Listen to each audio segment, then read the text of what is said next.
Meus irmãos, a paz do Senhor Jesus. Vocês viram aí um trecho dessa pregação do pastor Ed Renekiewicz falando que a Bíblia ela precisa ser atualizada. E aí eu coloquei o título dessa videoaula de que a Bíblia ela contém a palavra de Deus ou ela é a palavra de Deus. E a gente vai ver ao longo da lição que, segundo a visão do pastor Ed, a Bíblia ela contém a palavra de Deus, ela não é a palavra de Deus. E nós vamos estar aqui defendendo justamente o contrário, que a Bíblia ela é a palavra de Deus, ela não contém a palavra de Deus. E aí eu anotei algumas coisas do que ele falou. Antes de estar falando sobre o que ele falou, eu queria falar, o pastor Ed Renekiewicz é um pastor da Igreja Batista, um pastor muito conhecido, ele é um influenciador muito grande, uma pessoa que ele cria opiniões, ele é uma pessoa que influencia muito, e não só nas igrejas batistas, mas em várias denominações. Ele tem muitos vídeos na internet, ele é de uma igreja bem grande, tem muitos seguidores e assim, as coisas que ele fala têm muito peso para muitas pessoas. Mas aí agora a gente vai estar analisando, não vou estar analisando o pastor, não, eu não vou estar falando sobre ele, mas vou estar analisando sobre o que ele falou e o que ele vem falando em alguns vídeos que ele vem fazendo e algumas declarações, algumas pregações, a gente vai estar aqui analisando. E sobre esse vídeo em questão que ele fala que a Bíblia tem que ser atualizada, a primeira coisa que ele falou aqui, eu anotei, ele fala assim: precisamos atualizar a Bíblia, senão legitimamos a escravidão. Bom, vamos lá. A escravidão que a Bíblia fala não é a escravidão como a gente vê nos moldes como os negros foram escravizados aqui pelos portugueses, ou os Estados Unidos escravizou os índios e alguns negros também. A escravidão na Bíblia era feita de uma maneira diferente. Era como o servo era como se ele fosse um empregado da casa. E ele tinha um período que ele tinha que ficar, se eu não me engano, acho que eram 7 anos, e ao findar esse período, ele podia ir embora, ele estava livre. Mas muitos não queriam ir embora, queriam ficar na casa. E pediam: Senhor, eu quero ficar te servindo. E aí eles tinham a orelha furada e ficavam a vida toda naquela casa. Eles não tinham direito à herança, né, daquela família, mas eles eram muito bem tratados na parte da alimentação, do vestimento e tudo mais. Tanto é que aquele jovem que ele foge de casa, né, ele vai embora, pede a sua parte da herança, e o pai ainda estava vivo, ele quis a herança do pai vivo, que não sei como é que é isso, né? O pai vivo dá uma herança, mas o pai foi e deu. Aquele filho pródigo, ele vai embora, e aí lá onde ele está, ele deseja comer as bolotas dos porcos. E o porco era um animal imundo para o judeu. E aí ele lembra: poxa, os empregados do meu pai, eles são muito mais bem tratados do que isso. Eles têm uma alimentação muito melhor do que essa. Então eu vou voltar lá para a casa do meu pai e vou querer ser um servo dele, um empregado dele. Que aí eu vou ter uma boa comida, uma boa vestimenta, uma boa morada. E ele quis voltar para ser um servo. Então assim, não que seja legítimo ter escravo, mas há uma diferença muito grande da escravidão que a Bíblia fala do que aos moldes que a gente aqui no Ocidente conhece como escravidão, que foi a escravidão dos negros e tudo mais. Mas enfim, isso não legitima a escravidão de maneira nenhuma. Outro ponto que ele falou foi o seguinte: temos que atualizar a Bíblia, senão nós legitimamos o machismo, dizendo que o marido é o cabeça da mulher. Quando Paulo fala que o marido é o cabeça da mulher, ele não está dizendo que o marido ele é o chefe, ele é o que manda. Não, ele fala que o marido é aquele que tem toda a responsabilidade sobre ele da casa. Ele tem que ter a responsabilidade de gerir aquela casa, de governar aquele lar, de estar instruindo, de ser o profeta daquela casa, de ser o sacerdote, de estar ali sustentando aquela família. Ele tem que ter essa responsabilidade para estar agindo dessa forma. E a Bíblia fala o seguinte, que o marido ele tem que amar a esposa assim como Cristo amou a igreja, que se entregou pela igreja. Então, se o homem ele ama a sua esposa como Jesus amou a igreja e se entrega pela sua esposa, vai ser muito fácil uma esposa ser submissa para um marido desse, que ama a mulher a tal ponto de dar a sua vida pela sua esposa. Ou seja, o amor dele é tão grande por aquela esposa que ele trata ela como se fosse uma rainha. E aí ela tem uma submissão, ou seja, uma missão sobre a missão do homem para juntos estar construindo um lar, para estar edificando uma casa, edificando uma família. Então a submissão da Bíblia não é uma coisa de machismo, de o homem é que manda e a mulher que obedece. Não é isso, não, longe disso. A submissão ali é diferente. É ela ser submissa a um marido que ama ela como Cristo amou a igreja. E isso é Bíblia. A gente não pode fugir da Bíblia. Ah, mas a sociedade atual, mas o pós-modernismo diz que a mulher é independente, tem que ser assim, tem que ser assado. A gente tem que seguir o padrão da Bíblia. O que a Bíblia diz que é o certo, o que é errado é o que é errado. Mas é o que eu estou falando. É uma submissão, não é de escravidão nem de ser empregada do homem. Longe disso. São os dois juntos ali, andando juntos, ele amando a esposa, ele ouvindo a esposa, os conselhos da esposa. Às vezes o marido quer tomar uma decisão e a esposa, ela está vendo por um outro ângulo, ela fala assim, poxa amor, podia fazer dessa maneira aqui, não é? O que você acha? E o homem, por amar a esposa, ele vai levar em consideração aquilo que ela falou e vai pensar, realmente, o que você falou está certo, vamos tomar essa atitude. E os dois juntos está ele construindo lá. Então é esse tipo de submissão. Não é um machismo, não é uma coisa de o homem manda, a mulher obedece. Não é dessa forma. E aí o terceiro ponto que causou mais polêmica nas mídias sociais e que causou assim um grande alvoroço na igreja no Brasil foi a última coisa que ele falou. Precisamos atualizar a Bíblia. Por quê? Nós temos que ter coragem, isso foram as palavras dele. Temos que ter coragem de atualizar a Bíblia, porque existem 2 ou 3 textos bíblicos que não foram atualizados e condenam os gays de nossas igrejas ao inferno. Ou seja, ele chega e fala o seguinte: temos que ter coragem, ou seja, vamos transliterar. Temos que não devemos ser covardes. A gente tem que ir contra o que está na palavra, tem que ter coragem de combater a palavra, tem que ter coragem de falar que a palavra está errada nesses 3 textos, que ele fala que não são 3, são bem mais de 3 textos, mas ele fala 2 ou 3 textos para diminuir isso, e por causa dos gays que estão nas nossas igrejas. Ou seja, temos que atualizar, temos que mudar a Bíblia para poder esses textos que foram antigos, um texto arcaico, um texto que não cabe nessa sociedade, né? Esse pastor Ed Renekiewicz, né? Não só ele, como muitos pastores da TMI, que é a Teologia da Missão Integral, eles são marxistas, eles são pastores que são de esquerda, de uma linha de visão de esquerda, ou seja, eles querem mudar muita coisa na palavra de Deus, porque eles têm aquela visão da esquerda como sendo uma visão correta, como sendo uma visão certa, aquela ideologia da esquerda. E não só o Ed Renekiewicz, tem o Caio Fábio, tem o Ariovaldo Ramos também. O Ariovaldo Ramos, ele já exaltou o Maduro, né, o presidente Maduro, ele já exaltou Lula, tem vídeos de passeatas do Lula, ele pedindo a liberação do Lula da prisão, o nosso companheiro Lula. Ou seja, eles têm uma ideologia marxista, uma ideologia comunista, uma ideologia de esquerda. E é aquilo que a Bíblia bate de contrário à ideologia deles, eles querem mudar, eles querem atualizar, sabe? E aí ele fala assim, ó, nós temos que ter coragem para poder mudar, não podemos ser covardes. E eu já acho o contrário. Isso é ser covarde, porque a Bíblia fala que aquele que é amigo do mundo é inimigo de Deus. Então, se eu tenho que pegar a Bíblia e falar que o homossexualismo é correto, eu estou sendo covarde para poder não bater de frente com esse sistema.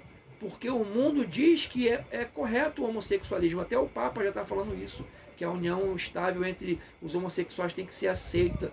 Ou seja, o mundo, ele fala que isso é correto. Então, se eu tenho que atualizar a Bíblia para dizer que o homossexualismo não é condenável, se eu tenho que atualizar a Bíblia para dizer que o homem não é o cabeça, se eu tenho que atualizar a Bíblia para dizer tantas coisas, vamos atualizar a Bíblia e dizer que não podemos condenar quem usa drogas, não podemos condenar quem faz isso, faz aquilo outro, porque são textos arcaicos. Se a gente for atualizar a Bíblia para tudo aquilo que a Bíblia fala que é pecado, para poder agradar o mundo, nós estamos sendo os covardes. Então ele Na verdade, quando nos chama de covardes, aqueles que não querem mudar a Bíblia para aceitar o homossexualismo como algo comum, e não pode nem mais falar homossexualismo, né? Agora tem que falar homossexualidade, porque se diz que homossexualismo é doença por causa do ismo, por causa do alcoolismo, tabagismo, mas eu acho isso uma grande bobagem, porque existe um exemplo, paisagismo. O paisagismo é uma doença? Não é. Então é uma coisa muito fácil de refutar, mas enfim, não pode se falar homossexualismo, tem que falar homossexualidade. Então, assim, se a gente for atualizar a Bíblia e adaptar a Bíblia para poder aceitar tudo que o mundo diz que é certo, vai ficar uma bagunça, né? Não vai ter ortodoxia. O que é ortodoxia?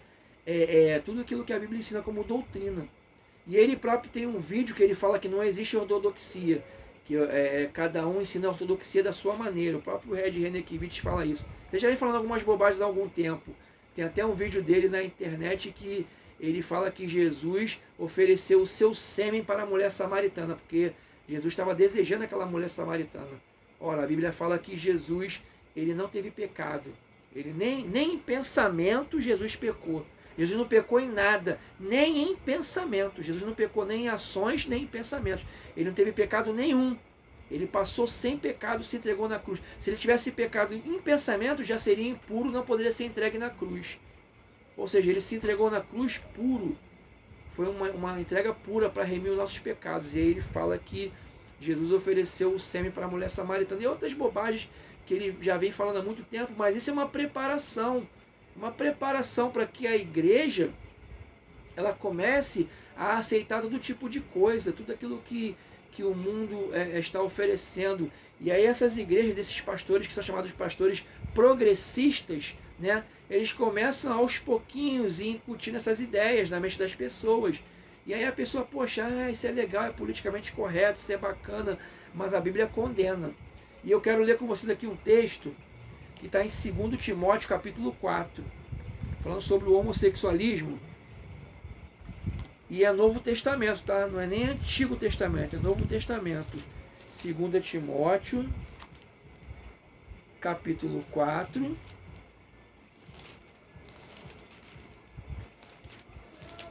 Vamos ler alguns versículos.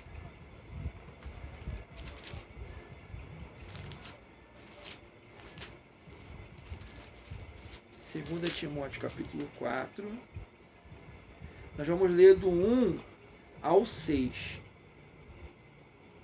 Perdão, vamos ler primeiro Romanos, do 1, do 24 ao 27. Depois a gente lê Timóteo. Vamos ler primeiro Romanos. Romanos, do 1, do 24 ao 27. Vai dizer assim, ó. Pelo que também Deus, Romanos 1, 24. Pelo que também Deus os entregou às concupiscências de seus corações, a imundícia, para desonrarem seus corpos entre si. Pois mudaram a verdade de Deus em mentira, e honraram e serviram mais a criatura do que o Criador, que é bendito eternamente. Amém. Pelo que Deus os abandonou às paixões infames, porque até suas mulheres mudaram o uso natural no contrário à natureza, ou seja, lésbicas, lesbianismo, está falando do lesbianismo. As mulheres mudaram seu uso natural. O uso natural da mulher é o quê? É o homem. Ela mudou lesbianismo. O 27. E semelhantemente também os varões, deixando o uso natural da mulher, se inflamaram em sua sensualidade uns para com os outros, varão com varão, cometendo torpeza, e recebendo em si mesmos a recompensa que convém ao seu erro. A Bíblia fala que é erro. Convém ao seu erro. E não é só esse texto. Tem vários textos. Levítico, que é o Antigo Testamento, varão não se deitará com varão. Em Gênesis fala que Deus criou homem e mulher, macho e fêmea os criou.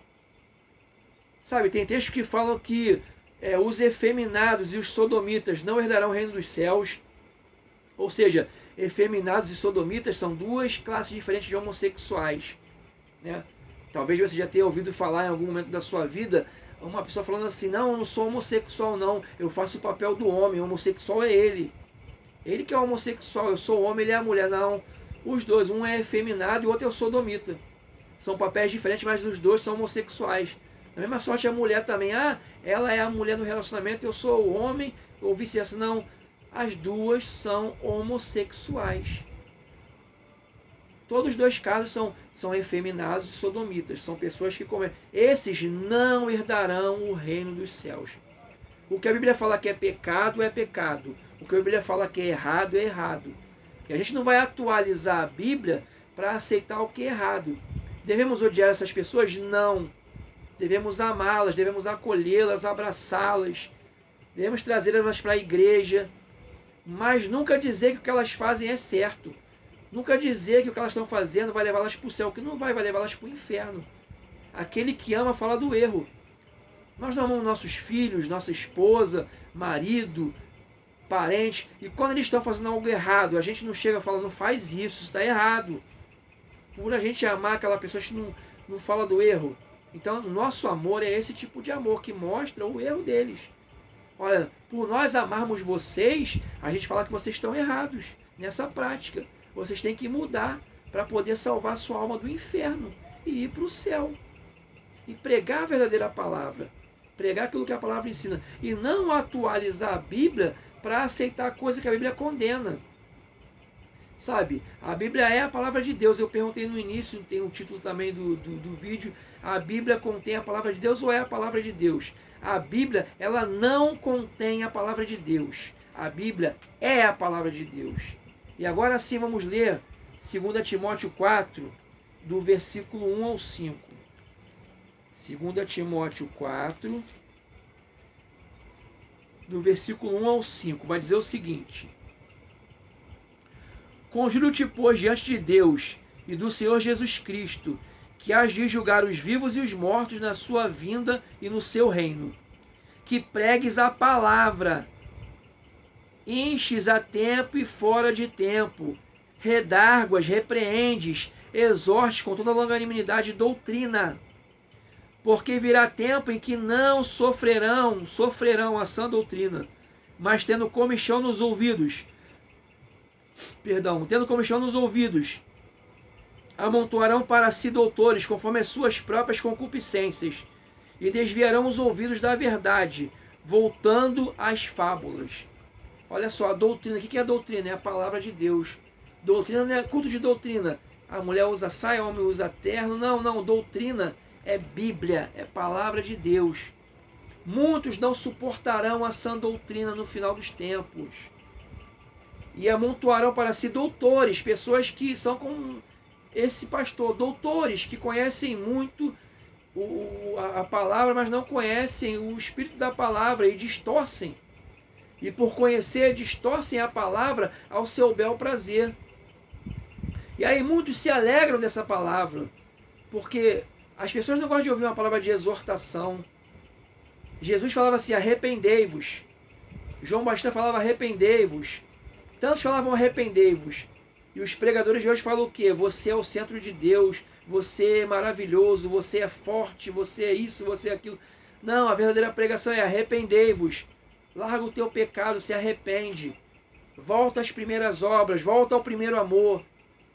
E é uma palavra dura que ninguém quer ouvir. As pessoas querem ouvir palavras que acariciam o seu ego. E aí elas amontoam doutores para isso, pastores, pregadores que falam que lhes agradam. E isso é nos últimos tempos. Paulo está falando assim, olha Timóteo, exorta, redargue, corrige, fala mesmo, fala a sã doutrina, fala o que está na palavra, prega. Não larga essa palavra não, Timóteo. Ele fala lá atrás, no capítulo, acho que é o 3, aquilo que você aprendeu da tua mãe, Eunice, da tua avó Lloyd. Você aprendeu a palavra, continua na palavra. Porque a palavra é a palavra de Deus. E o último que eu quero deixar aqui é o capítulo 3, o versículo 16, que diz o seguinte: Toda a escritura é divinamente inspirada e é proveitosa para ensinar, para redarguir, para corrigir, para instruir em justiça. Ou seja, toda a palavra de Deus, a escritura, ela é inspirada pelo Espírito Santo de Deus. De Gênesis a Apocalipse, toda essa palavra aqui foi inspirada pelo Espírito Santo. Então ela não tem que ser corrigida, ela não tem que ser atualizada, ela não tem que ser... Não estou falando de que existe Bíblia atualizada, Bíblia corrigida, isso está falando da gramática, tá? Quando fala assim, Bíblia atualizada, Bíblia corrigida, é na gramática. É a gramática da Bíblia, não é atualizar conceitos. Não é atualizar, dizer, a Bíblia tem que atualizar e falar que o homossexualismo não é mais pecado. A Bíblia tem que atualizar agora, dizer que o homem não pode ter só uma esposa, tem que ter várias, ou sei lá, tantas coisas que essas pessoas inventam. Então é nesse sentido. Então, para fechar, a gente vai falar que a Bíblia, ela é a palavra de Deus. Ela não contém a palavra de Deus, mas ela é. Que Deus os abençoe em nome de Jesus.